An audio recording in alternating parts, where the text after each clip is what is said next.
வணக்கம் நேயர்களே. இன்னைக்கு நாம் ஒரு ஸ்கிரிப்ட் வச்சுருக்கோம். அதை எப்படி பேசணும்னு நம்ம சொல்லித்தர அவர் இன்னைக்கு அவர் பேச போகிறாரு. சார், இப்போ நீங்கள் என்ன பண்ணுறீங்க? தண்ணி தண்ணி தண்ணி தண்ணி தண்ணி தண்ணி பச்சை தண்ணியா சுடு தண்ணியா? ஏதாவது ஒரு தண்ணி, கொஞ்சம் ஏதாவது ஒரு தண்ணி. பச்சை கலர் கடையில் வச்சிருக்க தண்ணி இல்ல, அது பச்சை தண்ணி தான் குடிக்கணுமா இல்ல சுடு தண்ணி குடிக்கணும்? பச்சை கலர் போர்டு வச்சிருக்க தண்ணி குடிச்சா நல்லது, நல்லா வாய்ஸ் வரும். பச்சை தண்ணி பச்சை தண்ணி பச்சை தண்ணி. ஓகே. அதாவது சார், நீங்கள் நல்லா பாருங்கள். இந்த இடத்துல நீங்கள் நார்மலாக பேச தொடங்கி டக்குன்னு கத்தணும். சுச்சுவேஷன் புரிஞ்சுக்கிட்டீங்கல்ல? இப்போ டைலாக் நேயர்களுக்கு வணக்கம். யாருக்காக எதுக்காக இப்போ அவ்வளோ வேணாம் சார். ரைட். நேயர்களுக்கு வணக்கம். யாருக்காக எதுக்காக? Okay, pickup point. ஓகே. எனக்கு எதிராக செய்கிற ஒவ்வொரு சதியும் அது மக்களுக்கு எதிராக செய்கிற சதி. எனக்கு எதிராக செய்யற ஒவ்வொரு சதியும் அது மக்களுக்கு எதிராக செய்யற சதி. எஸ், அதே தான் சார், அதே தான். அந்த பிக்கப்ல அடுத்த லைன் பாருங்க. அவங்களுக்கு தெரியும் என்ன விஜயையும் மக்களையும் பிரிக்க முடியாதுன்னு. அவங்களுக்கு தெரியும் விஜயையும் மக்களையும் பிரிக்க முடியாது. என்ன அசிங்கமா பேசுனா விஜய் அசிங்கமா பேசுற மாதிரி, என்ன அசிங்கமா பேசுனா விஜய் அசிங்கமா பேசுற மாதிரி டைலாக் மாறிடுச்சு சார். என்ன அசிங்கமா பேசுனா மக்கள் அசிங்கமா பேசுற, சாரி, என்ன அசிங்கமா பேசுனா மக்கள் அசிங்கமா பேசுற மாதிரி. Yes sir, yes sir. இப்போ உங்களால் முடிஞ்ச அளவுக்கு எவ்வளோ கத்த முடியுமோ கற்றுக்க. இதான் சார் சென்டிமெண்ட்டான போர்ஷன் சார். சார், தொண்டை போயிடும் சார். அது விக்ஸ் ஹால்ஸ் போட்டுக்கலாம் சார். சொல்லு. சென்சிட்டிவான சென்டிமெண்ட் சார். சென்சிட்டிவான சென்டிமெண்ட் சார். இது சிரிச்சா போச்சு ரவுண்டு மாதிரி இருக்கு சார். சென்சிட்டிவான ஓகே இருங்க சார், ஒரு நிமிஷம் இருங்க. ஓகே சார், நான் ஓரளவுக்கு நடிப்பேன். சென்சிட்டிவான சென்டிமெண்ட். Okay sir. இப்போ இதே டைலாக் புசியானந்த் சொன்னா எப்படி சார் இருக்கும்? அது எப்படி வரும்? அது சென்சிட்டிவான செஞ்சிமஞ்சு அப்படி அவருக்கு செட் ஆகாது. பட் உங்களுக்கு தான் சார் அது செட் ஆகும். நீங்க அப்படியே மெயின்டைன் பண்ணுங்க. சரி. இப்போ வலது பக்கம் திரும்பி 2 சொட்டு கண்ணீர், இடது கண்ணில் மட்டும். சார், அதெல்லாம் கடைசியா சாவித்திரி செஞ்சது. என்ன விளையாடுறீங்க? அந்த படத்துல தெரியும்ல, இந்த சாவித்திரி வச்சு ஒரு பயோகிராஃபி ஒன்று பண்ணாங்கல்ல, அதுல இடது கண்ணில் மட்டும் தண்ணி வரணும் அப்படின்னு சொல்லணும்னா கரெக்டா அதே மாதிரி விடுவாங்க. அது நடிகை, எவ்வளவு பெரிய நடிகை, மகா நடிகை சாவித்ரி சுரேஷ் கூட. அவங்க டப்பிங் கூட அவங்க ஒரு வாட்டி ட்ரை பண்ணாங்க. அதெல்லாம் ஒண்ணுங்க, ஏங்க நீங்க வேற. சரி, இந்த மாதிரி அந்த ஐடியாவும் கீர்த்தி சுரேஷ் தான் வந்ததா? ஆமா. இந்த மாதிரி வலது பக்கம் திரும்பி இது மாதிரி பண்ற மாதிரி இந்த ஷீட்டு ஃபேக்குன்னு சொல்லி நேத்துல இருந்து கடிக்கிறாங்க. இது ஏஐ ஷீட்டு அப்படின்னு. இல்ல, அது எனக்கும் அந்த டவுட் இருக்குங்க. நான் கேட்கலாம் தான் நினைச்சேன். சரி, ஆக்சுவலாக என்னன்னா, இப்போ ஒரு விஷயத்தை பேசி முடிக்கிறாள். பேசி முடிச்சதுக்கு அப்புறம் தான் அந்த சீட் வெளில வருது. ஆமாம். பேசி முடிச்சதுக்கு அப்புறம் அப்படின்னா இப்பெல்லாம் இப்படி பேசும்போதே டைப் பண்ணலாம், ஈஸியாக டைப் பண்ணிடலாம். அதை நம்ம நரேட்டிவ் எழுதலாம். அதாவது படத்துடைய திரைக்கதையை புத்தகமாக வெளியிடுவாங்க தெரியுமா? ஆமாம். அது திரைக்கதையை எழுதுனதை புத்தகமாக வெளியிடாங்களான்னு எனக்கு தெரியாது. ஆனால் படத்தை சீன் பை சீன் அப்படியே திரைக்கதையாக ஒரு புத்தகமாக வெளியிடுவாங்க. இப்படி தான் அந்த திரைக்கதை எழுதணும் அப்படிங்கிறது. ஒருவேளை அதுவாக இருக்குமோ? இல்லை, நம்ம விஜயை பற்றி நீங்கள் தப்பாக பேசுகிறீங்க. நீங்கள் தப்பாக பேசுறீங்க, அப்படி கிடையாது.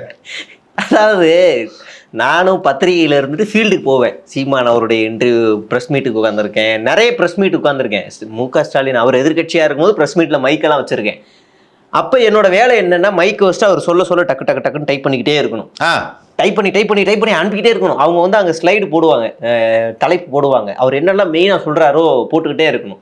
இதுதான் என் வேலை. விஜய் எனக்கு அப்படிலாம் தேவையில்லை. எதிரி வெளியவே தேவையில்லை. விஜயை சைடு ஆங்கிள், பேக் ஆங்கிள், எல்லா ஆங்கிள்லையும் காட்டுறான்னு ட்ரோன் எப்படி கொண்டு வந்துருவான். பார்த்தா பிட்டு பேப்பர் லீக் ஆயிரும். அதில் தான் மதுரை பேப்பர் லீக் ஆயிடுச்சு. மதுரை கிழக்கு பார்த்து விஜய், திருப்பரங்குன்றம் மேற்கு பார்த்து விஜய் அப்படின்னு ஒரு பட்டியல் வெளியாச்சு. ஓ, அதுவே ஆல்ரெடி வந்துருச்சு, ஏற்கனவே வந்துருச்சு அந்த பட்டியல். அப்ப இது ஃபேக்குன்னே கூட வச்சுக்கிட்டா கூட அப்ப அது ஒரிஜினல் தானே. நீங்க ஏதாவது ஒரு வாட்டியாவது பார்க்காம படிச்சிருக்கீங்களா? எழுதி வச்சு படிக்கிறதுல தப்பு இல்லைங்க. தப்பு. நான் எப்பவுமே ஒரு விஷயம் சொல்லுவேன். ஒரு பேச்சாளராக இருக்கக்கூடிய ஒரு சமயத்துல ஒரு பேப்பர் எடுக்கிறோம்னா அழகா இன்னைக்கு என்னென்ன பேச போறோம்னு பாயிண்ட்ஸ், அந்த பாயிண்ட்ஸ்லாம் எழுதி வச்சு இதெல்லாம் இந்த பாயிண்ட்லாம் எழுதி வச்சு படிக்கணும் அப்படிங்கிறத எழுதி ஒரு நோட்ஸ் வச்சுப்பாங்க. நான் பல பேச்சாளர் பார்த்துருக்கேன், அந்த போடியம்ல வச்சுப்பாங்க. வச்சுக்கிட்டு ஆனா ஒரு கோடிங் ஒன்று பார்த்துட்டு இதை பத்தி பேசணும் அப்படின்னா அதை பத்தி பேசிட்டு அப்புறம் அடுத்த பாயிண்ட் இதை பத்தி பேசணும் அப்படி பார்ப்பாங்க. இப்ப எழுத்து பை எழுத்தா படிக்கிறதுங்கிறது ரேர். ஆனா அது எழுதி வச்சு படிக்கிறது தப்பு இல்லை, எழுதி வச்ச மாதிரியே நடிக்கிறது இருக்குல்ல, அதுதான் தப்பு. இப்ப நான் உங்களுக்கு பெஸ்ட் உதாரணம் நீங்களே சொல்லிட்டீங்க. இப்ப உங்க வீட்டை சுத்தி இருக்கிற சில பிரச்சனைகள் இல்லை உங்களுக்கு நாட்டை சுற்றி இருக்கிற சில பிரச்சனைகள் ஏதாவது ஒரு 5 சொல்லுங்களேன். என்ன வீட்டை சுற்றி இருக்கிற பிரச்சனைகள்லாம் சரியான ரோடு வசதி, அதுக்கப்புறம் வந்து அடிக்கடி வந்து இந்த குடிநீர் பிரச்சனைகள் வரக்கூடியது, 2. அதுக்கப்புறம் வந்து வேற என்ன சொல்லலாம், மின்சாரம் பற்றி சொல்லலாம். அப்பப்போ துண்டிப்பு ஏற்படும், சரி ஒர்க்கு நடக்கும். இப்போ நீங்கள் சொல்லும் போதே உணர்ச்சி பூர்வமாக எக்ஸாம்பிளோடவே சேர்த்து சொல்கிறீங்க. ஆமாம், நம்ம அண்ணன் குடிநீர் வசதி பற்றாக்குறையாக உள்ளது, கரண்ட் வசதி பற்றாக்குறையாக உள்ளது, பொது இடங்களில் சாலை இல்லை என்ற பிரச்சனை இருக்கிறது. இப்படி பிரச்சனையவே பார்த்து படிக்கிறதா எங்களுடைய பிரச்சனை. அதாங்க பிரச்சனையை பார்த்து படிச்சா அந்த பிரச்சனை என்ன இருக்குங்கிறது எழுதி வச்சிருக்காரு. அவரே எழுதி வச்சிருக்காரு. அவரு அதை வந்து எழுதி வச்சிருக்காருங்க. அவரை நீங்க தவறா சொல்லாதீங்க. அதனாலதான் அவர் வந்து இந்த இடத்தில் நான் அழுக வேண்டும் அப்படின்னு அவரே எழுதி. இதெல்லாம் அவர் முன்னாடியே சொல்லிட்டாரு. இந்த பாடலை பாடியது உங்கள் விஜய்னு அப்பவே தொட்டா பெட்டா ரொட்டு மேல முட்டான்னு அப்பயே எழுதிட்டாரு. தெரியல, பாட்டு வரும்போது கூட அந்த இடத்துல அதை கரெக்டா ரெஜிஸ்டர் பண்ணுறதுக்காக தன்னுடைய தந்தையார் செய்த ஒரு விஷயம் அது. அவர் வந்து இந்த பாடலை பாடியது உங்கள் விஜய் அப்படின்னு போடுவாங்க. இது வரைக்கும் தமிழ் சினிமாவில் இல்லை, உலக சினிமா வரலாற்று கூட யாரும் போட்டதில்லை, யாருமே பண்ணதில்லை. எஸ்பிபி வந்து பல ஆயிரம் பாடல்கள் பாடியிருக்காரு. இந்த பாடலை பாடியது எஸ்பிபி அப்படின்னு போட்டதே கிடையாது. நம்மளா தான் தெரிஞ்சுக்கிட்டோம். ஆனால் விஜய் அது வந்து ஒரு பெரிய பப்ளிசிட்டிங்க. அன்னைக்கு எனக்கு ஒரு டைம் வரைக்கும் விஜய் அவருடைய பாட்டு வாய்ஸ் பிடிக்கும், எனக்கும் பிடிக்கும். இல்லைன்னா இப்போ எனக்கு ரீசெண்டாக வரதெல்லாம் எரிச்சல் ஆகுது, என்னன்னு தெரியல. அப்ப பாடினாரு, இப்ப பேசுற மாதிரியே இருக்கு. ஆமா, அதனால ஒரு பாட்டு இன்னைக்கு ஆக்சுவலா பார்த்தா அவங்க ஃபேமிலியில சோபா மேடம் வந்து சூப்பரா போடுவாங்க. தெரியும், சரியா? சோபா மேடம் அவங்களுக்கு மியூசிக் தெரியும். ஸோ அதனால வந்து அவங்க மியூசிக்கல் ஃபேமிலி. அவங்க மாமா, தாய் மாமா எஸ்என் சுரேந்தர் சூப்பரா பாடுவார். ஆமா, ஓகேவா? அதனால இவருக்கும் பாட்டு வரும், அதுல ஒன்றும் டவுட்லாம் கிடையாது. அந்த எனக்கு ரொம்ப பிடிச்ச பாட்டு என்ன தெரியுமா? இன்னைக்கும் போட்டா அப்படியே ஸ்பாட்டிஃபை போட்டா அதுல இருந்து ஆரம்பிச்சு சில நேரங்கள்லாம் தங்க நேரத்துக்கு தான் தமிழ்நாட்டை எனக்கு தரட்டுமா? யார் நாட்டை யாருக்கு எழுதி தர? நான் கூட நீங்க ஏதோ ஒரு நல்ல பாட்டை சொல்லுவீங்களா? இல்ல அதுல எல்லா மாநிலமும் வரும். அதெல்லாம் நல்லா அந்த பாட்டு எனக்கு வாய்ஸ் ரொம்ப பிடிக்கும். அதுக்கப்புறமா சில பாட்டெல்லாம் வந்து எரிச்சல் ஆயிடுச்சு, பார்க்கறது பிடிக்கல. இப்போ ரீசெண்டாக பிளாஸ்ட் ஏதோ ஒரு இளவு வந்துச்சு, அது விரல் இடுக்கில் வை தீப சாராய. ஆனால் நேரத்தை பார்த்தீங்களா, தங்க நேரத்துக்கு தான் தமிழ்நாட்டை எழுதி தரட்டுமான்னு சொல்லி இவர் ஏதோ நான் வந்து பெரிய ஆளாயிடுவேன் உனக்கு எழுதி தரேங்கிற மாதிரி பாட்டு இருந்தது. கடைசியில் ரோஜா பெரிய ஆளையே அவங்க பெரிய ஒரு பொசிஷனில் இருக்காங்க, அவங்க மினிஸ்டரா இருக்காங்க. இப்போ அவங்க கேட்பாங்க உனக்கு ஏதாவது வேணும்னா சொல்லு, நான் வேணா தரப்போனு. எக்கடுந்தி காக்கிநாடா எந்து பவாட நாடா உந்து அவங்க நல்ல பொசிஷன்ல இருக்கிறாங்க. காலத்துக்கு ஏத்த மாதிரி பாடணுங்கிறது. ஆமா, அதான் அதுல மீனா நினைச்சிட்டு இருந்தேன். இல்ல ரோஜா இப்பதான் எனக்கே தெரியும். தங்க நேரத்துக்கு தான் தமிழ்நாட்டை எழுதி தரட்டும். ஏன் நம்ம பாட்ட உடனே நம்ம எப்பவுமே தவறான விஷயங்களை சொல்றது எனக்கு பிடிக்கவே பிடிக்காது. தங்க நேரத்தில் தமிழ்நாட்டுக்கு தங்க. எனக்கு தெரிஞ்சு இது எல்லாம் படத்துல எல்லாம் படிச்சு நடிச்ச சில காட்சிகளை வச்சா கூட அவர் இந்நேரம் அரசியல் படுத்திருக்கலாம், அவரே அரசியல் படுத்திருக்கலாம்னு தோணுது.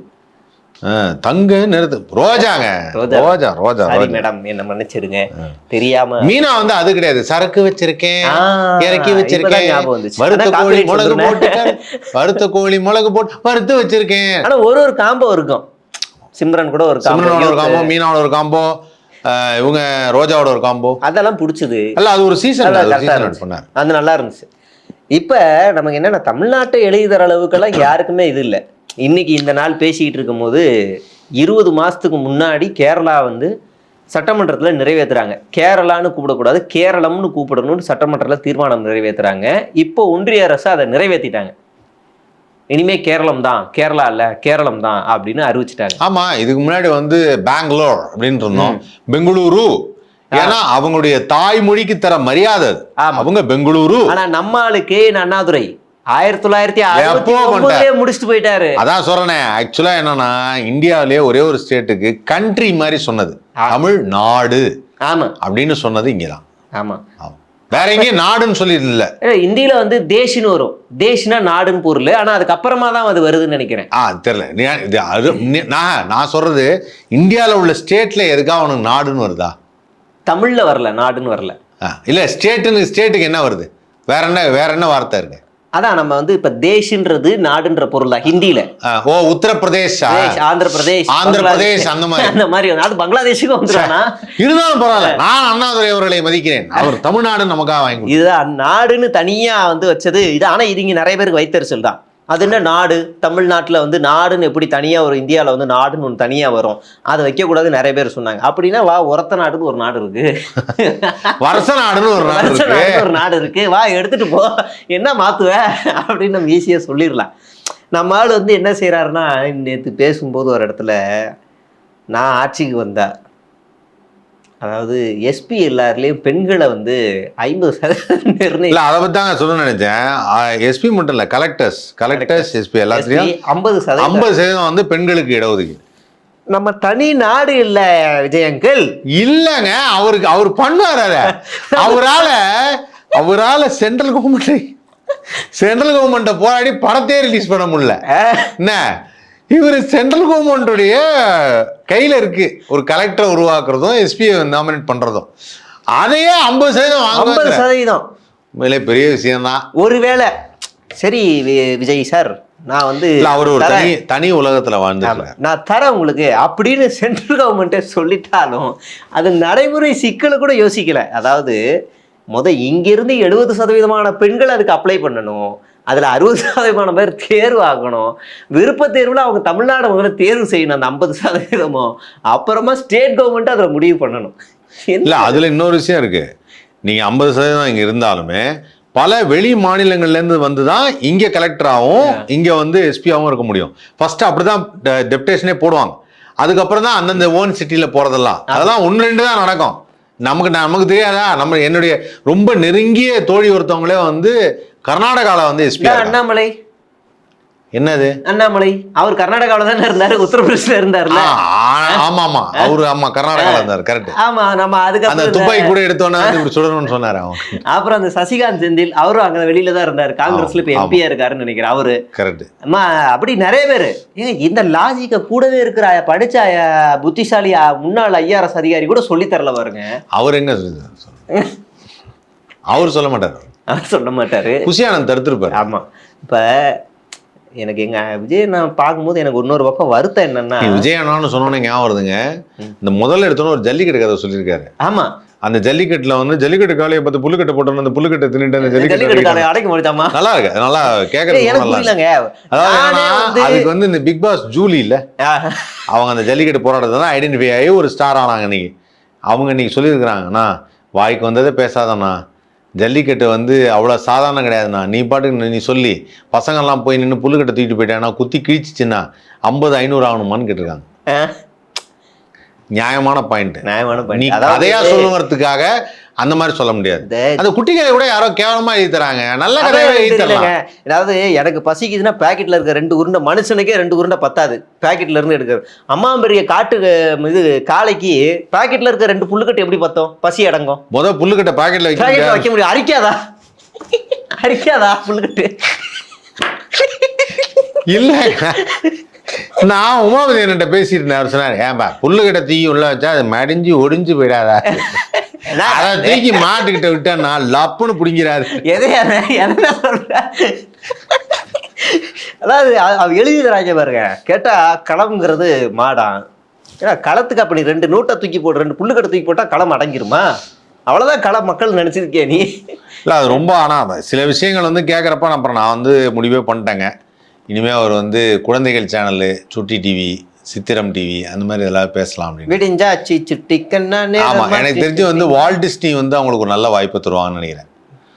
நல்ல இது மாதிரி இங்கிலீஷ்லேயும் நீங்கள் இந்த மாதிரி ஏதாவது இருந்தால் சொல்லுங்கள், ரைம்ஸ் மாதிரி ஏதாவது பாட்டுக்கிட்டலாம் பாடி இந்த மாதிரி இந்த மீட்டிங் எல்லாம் எடுத்து வந்து கொஞ்சம் கேட்டிங்கன்னா வாங்க ஆதித்யால ஒரு ஷோ தரேன்னு சொல்ல துறப்பறாங்க. சேச்சா, ஆதித்யா ரொம்ப டீசென்டான சேனல், விளையாடாங்க. நான் சுட்டி டிவி சொல்றது குழந்தைங்களுக்கு, ஆதித்யா டிவி எல்லாம் வந்து மக்களை சிரிக்க வைக்க சிந்திக்க வைக்கிற ஒரு நல்ல சேனல். நீங்க அப்படியெல்லாம் கிடையாது, நான் இருந்து ஆரம்பத்துல இருந்து இருந்திருக்கேன். இதை யாரும் அவங்களே அதை எதிர்க்க முடியாது, அவ்வளவு அருமையான ஒரு சேனல் அது. இத்தனை பேர், பல பேர் டாக்டர்ஸ் வந்து பேஷண்ட்ஸை வந்து ட்ரீட் பண்ணும்போது கொஞ்ச நேரம் நீங்கள் அமைதியாக இருக்கணும், பிபி ரிலாக்ஸ் ஆகணும், ஆதித்யா போடணும், காமெடி சேனல் பார்த்து சிரிக்கணும்னு. அது காமெடி சேனல், நான் சொல்றது குழந்தைகள் சேனல். குழந்தைகள் காமெடிங்கிறது வேற. அது எப்படின்னா இப்போ நீங்கள் வந்து கார்ட்டூன் அந்த மாதிரி செக்மெண்ட், அப்புறம் கதைகள் சொல்வது, டோரா, மலை, காடு, அது அந்த மாதிரி. ஸோ இவர் வந்து என்னன்னா லிட்டரலாக நம்ம வந்து அதை பார்க்குறப்ப எனக்கு எப்படி இருந்ததுன்னா, அந்த மைக்கு, ஸ்டாண்ட் மைக்கு போய் நின்றுட்டு பேசும்போது அது வந்து மறந்துச்சு. அம்மா இங்கே வா வா அம்மா அப்படின்னு சொல்லிட்டு திரும்பி பார்த்தோன்னே அந்த பக்கம் டீச்சர் வந்து ஆசை முத்தம் தாத்தா அப்படின்னு அவங்க டீச்சர் அந்த பக்கம் டான்ஸ் ஆடுவாங்க. அது மாதிரி எனக்கு தெரிஞ்சுன்னா எங்கேயோ கிரௌட்ல புஷி அந்த டான்ஸ் ஆடிட்டு இருக்காரு. ஆக்சுவலாக என்னன்னாங்க, நானும் வந்து ஒவ்வொரு மீட்டிங்காக பீயிங் சீரியஸ் என்னன்னா, ஒவ்வொரு மீட்டிங்காக வந்து ஒரு மனிதனுக்கு வந்து அடுத்தடுத்து நிறைய பேர் நல்லா சொல்லி தந்து அவர் இன்னும் மெருகேற்றுவாங்கன்னு பார்க்குறேன். விஜய்ங்கிறது ஒரு பெரிய பிம்பமாக இருந்தது. விஜய்ங்கிற ஒரு ஆர்டிஸ்டுக்கான பிம்பம் வந்து பெரிய பிம்பம். அந்த பிம்பத்தை வந்து இவ்வளோ நாசப்படுத்துகிறாங்களே அப்படிங்கும்போது எனக்கு ரொம்ப கவலையாக இருக்கு. ஒரு மனிதனை வந்து ஒரு பெரிய பிம்பமாக உருவாக்குறது அவ்வளோ கஷ்டம், ரொம்ப கஷ்டம், அவ்வளோ சுலபம் கிடையாது. அதுக்கு அவர் வந்து அதுக்கான ஒர்க்கு ஒன்று இருக்குல்ல, அதுக்கான ஒர்க்கு அவர் டான்ஸ் ஆடினார், பாட்டு பாடினார், ஃபைட் பண்ணார், குழந்தைங்களுக்கு அட்ராக்ட் பண்ண மாதிரி ஒரு விஷயம் செஞ்சாருங்கிறதுக்கு அந்த ஒரு பெரிய பிம்பம். நான் ஆல்ரெடி சொன்னது தான், கூட இருக்கிறவங்களாம் சேர்ந்து வச்சு அவரை போட்டு நாசமாகறாங்க. அவர் உண்மையிலேயே ஒரு அரசியல் பண்ணணும்னு நினச்சிருந்தா ஒரு நல்ல தேர்ந்த அரசியல்வாதிகளை கூட வச்சுக்கிட்டு நல்ல அணுகுமுறைகளை என்னன்னு தெரிஞ்சுக்கிட்டு மக்களை படித்து மக்களுக்காக சொல்லி அப்படி வந்தார்னா ஐ அக்செப்ட். ஆனால் எனக்கு இதை பார்க்க என்னன்னா வயிறு எரியுதுன்னுவாங்கல்ல, யாரோ ஒருத்தன் நல்லா வளர்ந்து வந்ததை ஒருத்தன் போட்டு இழுத்து சட்டையை பிடிச்சி கிழிச்சு அவனை நாசமாக்குறாங்கன்னு அதுதான் நடக்குது. உண்மையிலே அதுக்கு நான் வருத்தப்படுறேன். நீ யார் கோவப்பட்டாலும் கடிக்க ஆரம்பிச்சிடுறாங்க. நேற்று ஜூலின்னு ஒரு பொண்ணு கோவப்பட்டுச்சுப்பா, அவ்வளோதான். அந்த பொண்ணு மாஃபிங் எடுத்து அந்த பொண்ணுக்கு 2 கல்யாணம் 2 புருஷன். உனக்கு என்னடா பொறுக்கி நாயங்களா? அந்த பொண்ணு கேட்கறது பதில் சொல்ல வக்கு இல்லை. உடனே அந்த பொண்ணை பற்றி அவ்வளோ நெகட்டிவ், அந்த பொண்ணு பிக் பாஸ்ல எப்படி இருந்துச்சு தெரியுமா, இப்படி இருந்துச்சா. அதாவது விஜய் என்ன நான் படத்துல அது அண்ணா சொல்லியிருக்கு. நீ ஆக்சுவலா பாத்தீங்கன்னா எனக்கு என்ன வருதுன்னா, நான் இன்ன வரைக்குமே விஜய் சாருன்னு சொல்லியிருக்கேன், விஜய் அவர்கள்னு சொல்லியிருக்கேன், விஜய் அண்ணான்னு சொல்லியிருக்கேன். உரிமையில பேசினது இல்லை. நான் அங்கிள்னு சொல்லியிருக்கேன். ஓகே, உரிமையில பேசினது இல்லை. நான் உரிமையில இது வரைக்கும் பேசினதே இல்லை. ஆனாலுமே வந்து அதை புரிஞ்சுக்கணும். அது பேர் நான் ஒரு டீசென்சி. அந்த பொண்ணு அவ்வளோ தூரம் சொல்லக்கூட, அண்ணா இப்படிலாம் சொல்லாத, நான் கஷ்டப்பட்டு அந்த போராட்டத்தில் இருந்தோம்னா, ஜல்லிக்கட்டுங்கிறது நம்முடைய கலாச்சாரத்துக்காக போராடினதுனா ஒரு விஷயம், நம்ம தமிழர்களுடைய பண்பாட்டுக்காக போராடின ஒரு விஷயம். அதை போய் சாதாரணமாக புல்லுக்கட்டை கொடுத்தா போயிடுங்கிறிய, அது குத்தி சாச்சிருச்சுன்னா 500 பேர் செத்துருவாங்களேன்னு. Anything set to be an example. நான் வந்து ஒரு சூப்பர் ஸ்டாரோட ஃபேனு. அப்போ வந்து நான் வந்து ஒருத்தர் பார்க்கும்போது சொன்னால் ரொம்ப கஷ்டப்படுறாங்க வாழ்க்கையில, ரொம்ப நொந்து போயிட்டேன் அப்படிங்கும்போது நான் உடனே டைலாக் சொல்றேன், நல்லவங்களை ஆண்டவன் சோதிப்பான் சார், நான் கைவிட மாட்டாங்க, கை விட்டுருவாங்க. இது மாதிரி டைலாக நம்பி வாழ்றேன்ல. அப்போ அது மாதிரி விஜய் சொல்றதை கேட்டு அவங்க ரசிகர்கள் பார்ப்பாங்கல்ல. இவங்க என்ன பண்ணிட்டாங்கன்னா, ஒரு காலத்துல 2 ஆர்மியா செயல்பட்டுச்சு பிக் பாஸ் ஃபர்ஸ்ட் சீசன்ல. ஒன்னு ஜூலி ஆர்மி, இன்னொன்னு ஓவியா ஆர்மி. நீங்க 2த்தையும் பகைச்சுக்கிட்டு 2த்தையும் ஒன்னாக்க ட்ரை பண்றாங்க. 2 ஆர்மி ஒன்னாக போகுது. நீங்க என்ன ஆக போறாங்கன்னு தெரியல. அந்த மாதிரி 7 இழுத்துக்கிட்டு இருக்காங்க. ஒரு பக்கம் அஜித் தன்னுன்றானுங்க, ஒரு பக்கம் ரஜினின்றாங்க. இது எல்லாம் ஒன்று சேர்ந்துட்டாங்கன்னா கரெக்டாக பாருங்களேன். படம் இந்த தேர்தல் நேரத்தில் கமல் ரஜினிகாஸ் 2 பேரோடைய ட்ரெய்லர் ஒன்று ரிலீஸ் பண்ண போகிறாங்க. ஒரு ஜனநாயகன் ரிலீஸ் ஆகும், அந்த ட்ரெய்லர் ரிலீஸ் பண்ணி விட்டுருங்க. 10 ஏறி ஐயோ அவ்வளோதான், நாசமாக போயிருக்கும் ஒட்டுமொத்த ஓட்டம். அது ஒரே ஒரு டைலாக், கமல் இன்னைக்கு நான் உங்க கூட இருக்கேன். உடனே கமல்ஹாசன், நான் என்னைக்கும் உங்க கூடயும் இருப்பேன், அவங்க கூடயும் இருப்பேன் அப்படின்னு அவர் சொல்லிட்டாருன்னா முடிஞ்சு. முடிஞ்சு ஒட்டுமொத்த எலெக்ஷனும் முடிஞ்சு. அண்ணன் பாப்பாரு, தனியா நின்றுன்னு ஒருத்தனும் கூட்டணிக்கு வரலேன்னு. அப்பதான் ஒரு வயசான பீஸ் வரணும். யாரான்னு பார்த்தா பண்ருட்டி ராமச்சந்திரன். கூட்டணி கட்சியே வரல, ஒரு கட்சி போய் சேருது, பண்ருட்டி ராமச்சந்திரன். அவர் யார் தெரியுமா? முந்தா நாள் கட்சி ஆரம்பிச்சுட்டு இன்னைக்கு போய் சேர்றாரு. பழைய ஏற்கனவே அவர் ஃபீல்ட் அவுட் ஆனவர்கிட்ட இவர் ஃபீல்ட் அவுட்டா இருந்தவர். அவருக்கு இவர் தானே உதவியார். கரெக்ட் தான். அவரு 3 வருஷம் முன்னாடி கட்சி ஆரம்பிச்சாரு. யாராவது இருக்காங்களா? யாரும் இல்லை. அவர் போய் சேர்றாரு. அவர் பாக்குறதுக்கு ஒரு லோ பட்ஜெட் இந்தியன் தாத்தா மாதிரி இருப்பாப்ல ஆளு. அவர்லாம் எவ்வளவு பெரிய ஆளா இருந்தவர் ராமச்சந்திரன்லாம் இல்ல. முடிஞ்சு அவர் ஒரு கட்சியை ஆரம்பிச்சுட்டு எம்ஜிஆர் அண்ணா திமுக அப்படின்னு ஆரம்பிச்சுட்டு அப்படி இங்க வந்து சேர்ந்துட்டாரு. வாங்கன்னு, இதுக்கு முன்னாடி எங்க இருந்தீங்க? இதுக்கு முன்னாடி நான் சும்மா இருந்தேன். சும்மா யாரு கூட இருந்தீங்க? அவரு ஓபிஎஸ் கூட. அவர் என்னவா இருந்தார்? அவரு சும்மா தான் இருந்தார். எம்ஜிஆர் அவர்களும் அண்ணாதுரை அவர்களும் வந்தாலே வருத்தப்படுவாங்கன்னு நினைக்கிறேன். இப்ப மட்டும் இருந்திருந்தாங்கன்னா அவ்வளவு வருத்தப்படுவாங்க. என் பேரை சொல்லி ஏன்பா இப்படி எல்லாம் எல்லாரும் ஆளாளுக்கு ஒண்ணு பண்றீங்கன்னு இல்ல. அவங்க பேரை உபயோகப்படுது. இப்படி ஒரு நிலைமையில அவங்க பேரை வைக்கிறது, ஒரு கட்சியை ஆரம்பிக்க மாட்டேன்டா அப்படின்னு அப்பயே போயிருப்பாங்க. ஆமா, அது 2 பேரையும் போட்டு அவங்க எதுக்கு அதெல்லாம் சொல்லணும்? தேவையில்லாம். மக்களுக்கு என்ன செய்யறோம் இன்னைக்கு, என்ன கரண்ட் சிச்சுவேஷன், அதுதான் முக்கியமா நான் நினைக்கிறேன். ஆமா இல்ல. ஆனா உண்மையிலே வந்து நீங்கள் ஒரு லாஸ்ட் டைம் சொல்லும் போதே சொன்னீங்க, ஆஃப்டர் ஆல் ஒரு என்ன இவருடைய ஜனநாயகன் படம் ரிலீஸ் ஆனா என்ன வந்து உங்களுக்கு பெரிய மைனஸா இருக்கும், அதெல்லாம் ஈஸியா மறந்துடுவாங்க சீரியல் பார்த்துட்டு. சீரியல் பார்த்துட்டு மறந்துடுவாங்க. ஆனா உண்மைங்க அது சீரியஸா தான். நம்ம ஆக்சுவலா அந்த சீரியல் பத்தி பேசலாம். ஆக்சுவலா அந்த சீரியல்ல இந்த ஐயனார் துணைன்னு ஒரு சீரியலும் சிறகடி காசை சீரியலும் அவ்வளோ அருமையா இருக்கும். நான் சின்ன மருமகள் இன்னைக்கு பாத்துக்கிட்டு இருக்கேன். ஒரு நாள் விட்டுட்டேன். என்ன அந்த பிச்சைக்கார கேரக்டர் வந்தாரு, அவர் கல்யாணம் பண்ணிட்டாரா, நேத்தெல்லாம் போய் சண்டை போட்டு கேட்டுக்கிட்டு இருந்தேன். ஃபுல்லா பாத்துட்டு இருந்தேன். அது அந்த எனக்கு வேற பைத்தியம் பிடிக்குது. இப்ப வேற ஐயா அது என்ன சிறகடிக்க ஆசையா எதிர்நீச்சல் ஏதோ ஒரு இது இவ இருப்பான் நம்ம இவரு. அதுல என்ன இருக்கு ஒன்றும் இல்லை. அப்போ கிழிச்சு தூக்கி போட்டு அவர் இருப்பார்ல, அந்த நாடகத்துல வந்து பையன் வந்து லோன் வாங்குற சீன் வருது. ஆனா ஏற்கனவே அந்த பத்திரத்தை அடமான வச்சுட்டாங்க. பத்திரத்தை எடுத்துருவாடா லோன் வாங்க போறேன். அந்த சீன் விறுவிறுப்பா ஓடிக்கிட்டு இருக்கு. அந்த குடும்பத்துல தினமும் 7.5 தான். அப்ப கம்பேர் பண்ணும்போது பரவாயில்ல, நம்ம குடும்பம் எவ்வளவோ மேலு. அந்த அந்த ஒரு நாடகத்தை மட்டும் பார்க்கும்போது தினம் ஒரு 7.5 இருக்கும். வீட்டுல 3 மருமகனுக்கு ஒரு 7.5 இருக்கும். அவங்க வீட்டுல பொண்ணு எடுத்தவன் பொண்ணு கொடுத்தவன் அவங்க வீட்டுல தனித்தனி 7.5 இருக்கும். தினமும் ஒரு 7.5 காட்டுவாங்களா? சொந்த ஒரு மாதிரியா? ஆமா. அந்த 7.5 ரொம்ப அழகா சொல்றேன். என் ஃப்ரெண்டு ஒருத்தர் இருக்கான் ஆண்ட்ரூன்னு. அவன் வந்து தந்தி டிவியில முதல்ல அவன் தான் அந்த நிகழ்ச்சியை ஆரம்பிச்சான் 7.5. ஆமா. அவன் தான் பண்ணான் ஃபர்ஸ்ட். அவன் வந்து சும்மா இருப்பா, இவனுக்கெல்லாம் 7.5 கூட்டிட்டு இருப்பாங்க. எனக்கு அதை பார்த்தா ஆஹா பரவாயில்ல, நம்ம குடும்பத்தோட கம்பேர் பண்ணும்போது இவங்க 7.5 கம்மியான பெருசாதான் இருக்கு அப்படின்னு சிறப்பு. அப்படி ஜாலியா இருக்கும். அப்பாடா, அது ஒரு மன நிம்மதி. அதுலயும் விகடன்ல இருந்து ஒரு அண்ணன் ஒருத்தர், நமக்கு சிபின்னு ஒருத்தர், அவரு தான் அந்த நாடகத்துல நடிக்கிறாரு. அவர் எப்பெல்லாம் வருவாரோ போட்டோ எடுத்து உங்க நாடகம் பார்த்துட்டேன்னா அவருக்கு அனுப்பிச்சுட்டேன். அவரு ப்ரோ இப்பதான் இதை போடுறாங்களா, 1 மாசத்துக்கு முன்னாடி இதை ஷூட் எடுத்துட்டாங்க ப்ரோ. நடக்கதான் செய்யும். ஆமா, நீங்க சொன்னது உண்மைதான். மக்கள் மாதிரி எல்லாத்தையும் மறந்துடுவாங்கன்னு நினைக்கிறேன். இந்த மாதிரி எல்லாம் சில விஷயங்களை இன் ஃபியூச்சர்ல வந்து எனக்கு தெரிஞ்சு இவர் வந்து கொஞ்சம் அதான் சொல்றேன்ல, ஒருத்தர் ஆரம்பிச்ச ஒரு விஷயம் வந்து மக்கள் சில பேர் நான் காமன் பப்ளிக்காக சில பேரை கேட்கும்போது ஒரு ஒரு மெச்சூர்டான ஒருத்தரை கேட்குறப்போ அவர் என்ன சொல்கிறாருன்னா, ரொம்ப டீசெண்டாக ஒரு விஷயம் சொன்னார். ஒரு கட்சி புதுசாக ஆரம்பிக்கிறாங்க தம்பி, அந்த கட்சியில் புதுசாக கொள்கை சொல்கிறாங்கன்னா இதில் கூட ஒரு 2 விஷயம் நல்லா சொல்கிறாங்கன்னு நமக்கு தோணணும். ஆனால் எங்களுக்கு முகம் சுளிக்கிற மாதிரி இருக்குன்னார். அது ரொம்ப நோட்டபுளான ஒரு பாயிண்ட். முகம் சுளிக்கிற மாதிரி இருக்குது அப்படின்னாவே போச்சு. அது டீசன்ட் பாலிடிக்ஸ் வராது. அது டீசன்ட் பாலிடிக்ஸில் வராது. அது வந்து ஆக்சுவலாக பாலிடிக்ஸ்லேயே வராது. நீங்க முகம் சொல்லிக்கிற மாதிரி இருக்கவே முடியாது. பாலிடிக்ஸ் பேசுறதுங்கிறது ஒரு கலை. எப்படி பேசுறோம், நம்ம எப்படி மக்களுக்காக பேசுறோங்கிறதே ஒண்ணு இருக்கு. நாகரிகம் அதுதான் சொல்லுவாங்க, அரசியல் நாகரிகம் தெரிய வேண்டும்னு. அரசியல்னு பேசினாலுமே அதுல நாகரிகம் வேணும். பேச்சுக்குனே நாகரிகம் உண்டு. பொதுச்சபையில் நாகரிகம் வேணும். ஆமா, அந்த நாகரிகத்தோட ஒரு பேசியிருந்தாருன்னா இன்னைக்கு பல பேர் வந்து ஒரு அட்ராக்ஷன்.